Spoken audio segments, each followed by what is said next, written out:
Ce parc a une volonté d'être le plus écologique possible, attirer les insectes et la biodiversité en ville. Donc dans un parc qui était inerte au départ, c'était 2 bandes de pelouse et une bande de calcaire.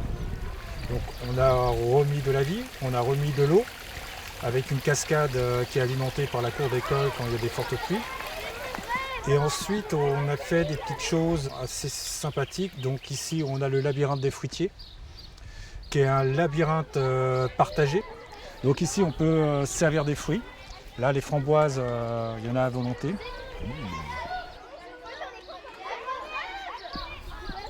Vous voyez là, vous commencez à avoir des beaux fruits.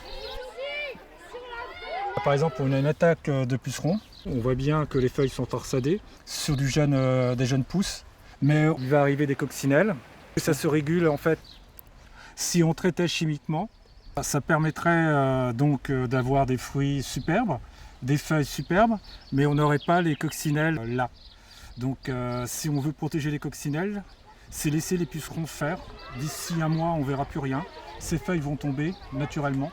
Alors, on a une autre solution aussi, c'est on met des purins à base d'ortie, de prêle, qui vont durcir la plante.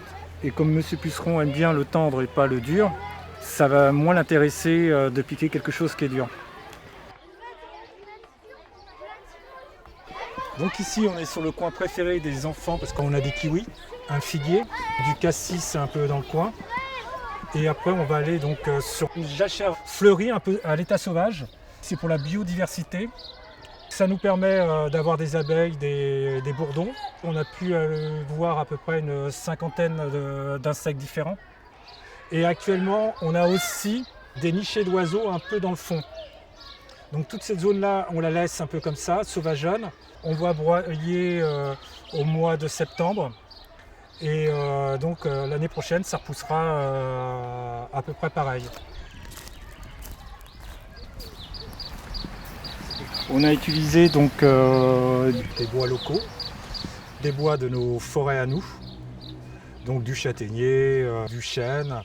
C'est des bois donc non traités. Ici, on est sur un massif développement durable qui a une durée de vie à environ de 5 ans. Celui-ci a déjà 2 ans. Alors développement durable, pourquoi? Parce que à part la première année où on arrose régulièrement, on ne lui donne plus aucune goutte d'eau. Donc c'est un gain de temps aussi en entretien puisqu'on fait qu'une taille à 2 tailles par an. Là on a fait une taille récente et un peu de désherbage. Mais sinon le reste du temps il est vivant comme ça et il est toujours fleuri.